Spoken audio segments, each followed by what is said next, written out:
Hello, friends. This is Dave Hurwitz, executive editor at ClassicsToday.com, here with our endless run through all of the possible Mahler boxes individually, because it's just fun to do, and because you all seem to be interested, so I'm happy to do it. Today, we are talking about the Haitink Concertgebouw Mahler cycle, the original one. Now, Bernard Haitink is one of those conductors, and I've said this before in talking about him, who annoyed the crap out of me when he gave an interview for Gramophone talking about how Mahler is special, there are too many recordings, we shouldn't do it too often, and then he became the worst offender, doing it everywhere, constantly. He just dripped Mahler. He just spit out Mahler. Everywhere he went, he was just dropping Mahler all over the place. It was just ridiculous. Absolutely ridiculous. It was like the 17-year plague of cicadas, or whatever they call those things. You know, it's just Mahler, Mahler, Mahler, Mahler. I'm doing Mahler, Mahler, but I never said I wasn't going to do it. You see, that's the difference.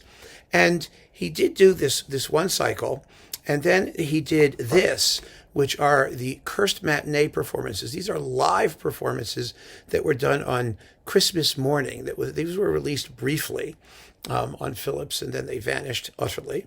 And this is a cycle missing numbers 6 and 8. 8 is missing because Haitink really didn't like 8, and fortunately only did it once. And 6 isn't there because who wants to get up on Christmas morning and go see Mahler 6th? You'd have to be out of your mind. Your mind isn't quite keeping with the festive holiday spirit, is it? Although the 9th isn't really either, is it? But he put the 9th in here. So that's in here. These are live, and some people say, well, they're better because they're live and all that stuff. I'm not so sure. You know, it's a question of swings and roundabouts, as you know. Then there were some digital remakes of some of the things in here. And then he went and did partial Mahler cycles everywhere in the world. He did them in Berlin. He did it in Chicago. He did it with Bavarian Radio. He did it with the Orchestre Nationale de France on Naive. Horrible Mahler performances. And most of it was lousy. It really was. The best of his Mahler is still in here. And we're going to tell you what it is. So you ready? Here we go. Number one. This is the 1962 Mahler one, his earlier one. Now, he did it several hundred other times with several dozen other orchestras, including the Concertgebouw. Remember, the Concertgebouw also has its own label, and there's some Haitink Mahler on that, too. Oh, good Lord. But it's a good Mahler one, but his remake, which was just before the digital era, right when Philips finally learned how to put bass into their recordings and whatnot, and they started sounding really good.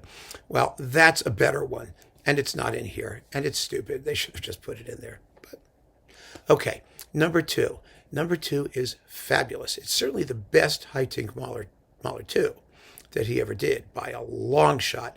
But the wonderful thing about it, as usual with Haitink, is, he was not a guy, let's face it, who had a lot of personality. He really didn't. I mean, he was kind of dour and not terribly interesting. But when he had a great orchestra, he could get them to play fabulously.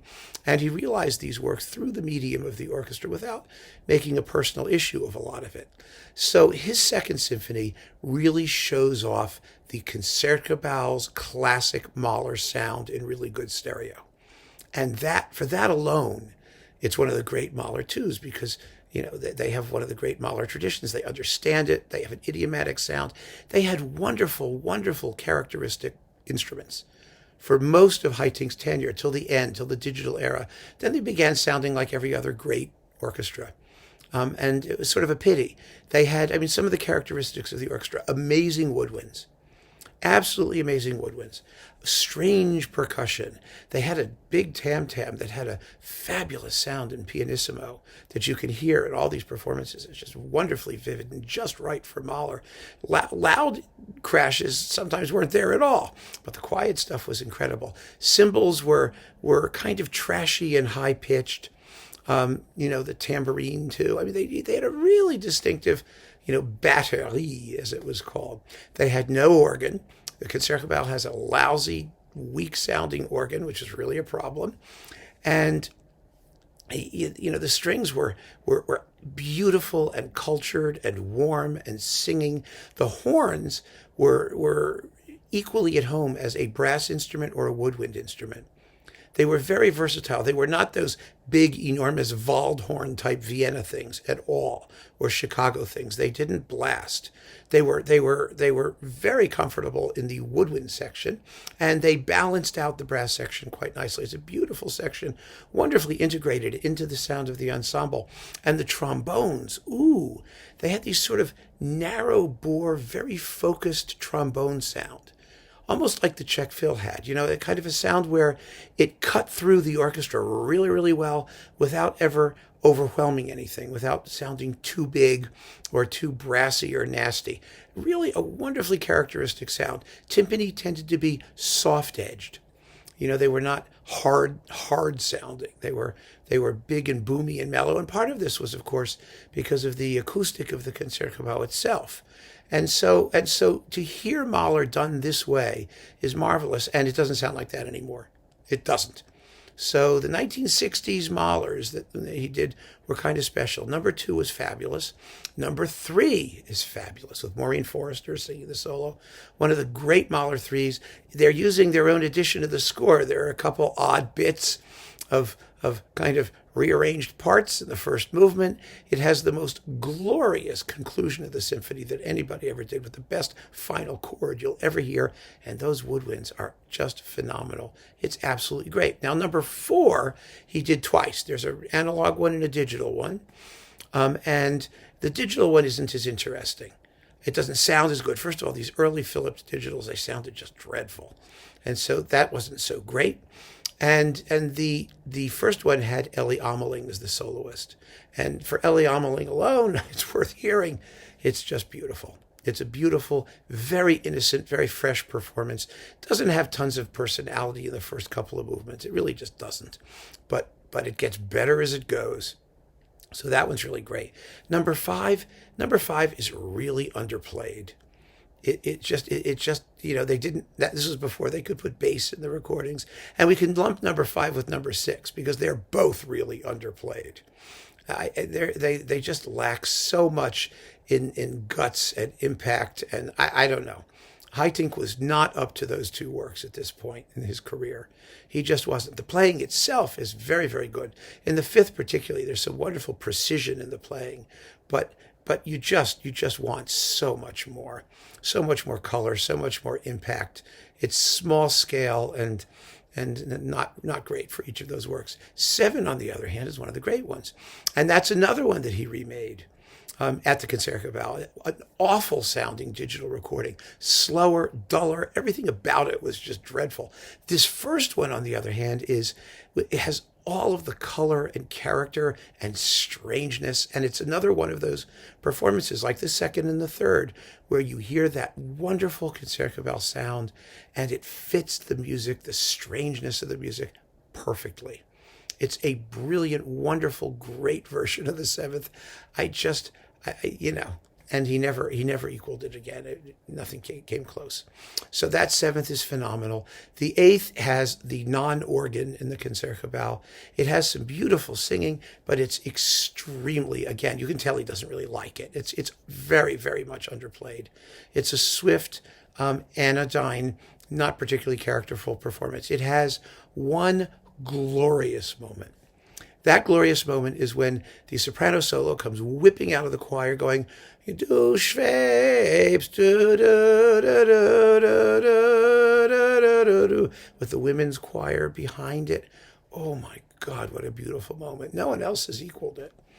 It really is. For that 1 minute of music, it's one of the most thrilling things I've ever heard in my life. But the rest of the 8th, doesn't do it. The 9th, on the other hand, is excellent. Actually, both of these. And the Cursed Matinee, too. Although the first movement's better here than it is in the live Christmas one. I think this is a wonderful performance of the 9th. There's something about it. Again, partly the sound of the orchestra, partly Haitink. He gets a flow to the music. I can't describe it any other way. That's absolutely wonderful. It isn't the most passionate and intense or decadent or death-obsessed 9th. It's just not. But that orchestra in the 2 scherzos, the first scherzo, the woodwinds, and the rondo burlesque, the snap to the instrument, to the playing, the rhythm, the tautness, it's extraordinary. And the outer movements are incredibly moving. And they don't have to, heave and drip and drool all over the place. It's a beautiful, beautiful ninth. And you get a very good adagio for the 10th. So that is the first Haitink Mahler cycle. And quite frankly, he never surpassed it. There were some other good Mahler performances that he did, for sure. Some of the ones in Berlin are quite good. Some of the ones in Chicago are not bad. But he never had that orchestra, that sound. And the thing that always gets me about these conductors is that he had that sound with the Concertgebouw. Here it is, right? Here's the evidence, and here's the evidence. And then when he went and played with these other orchestras, he didn't seem to care. He didn't seem to care that they weren't doing the things that these people did so naturally. And I wonder about that. It just goes to show, this is one of the reasons I've always said that great orchestras are better than great conductors for the most part. Not always, but quite often. Because, the conductor is supposed to know what sounds he wants that orchestra to make. And when you hear a comparison where they do everything just about right, and one where they do nothing to make that same sort of idiomatic sonority, and they don't have the timbre and all that, and he's not doing anything about it, you have to ask yourself, why? What's going on? Now, I saw him several times, and I saw him do a Mahler 9 with Boston at Carnegie Hall. I don't know if any of you out there were there.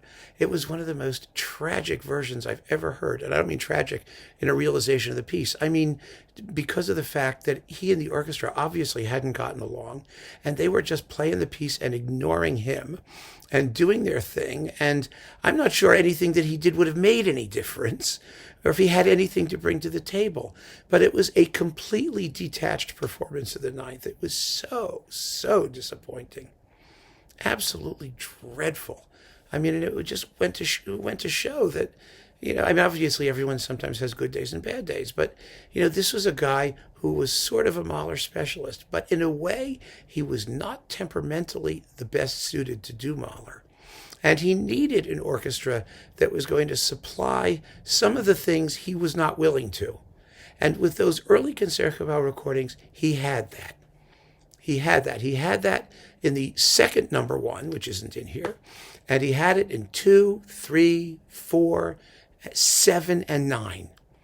Those are the outstanding performances in this cycle. And they're definitely worth hearing for that reason. But the rest of it, you just feel his either it's, I wouldn't call it a lack of interest, just a lack of intensity. A lack of a willingness to go there, to get into the music, to dig in and intervene where Mahler is really saying to the conductor, do this. Come on, guys. And it's a surprise. It's a shame. So what can I tell you? So yeah, this is the one to get. This one is the supplement, which is fun to hear because the difference is with this one, it's a more flexible approach sometimes. It's live. It has its ups and downs, but it's quite good for the most part. And, the rest of them, all the later ones, what can I say? They're just not that special. They really aren't.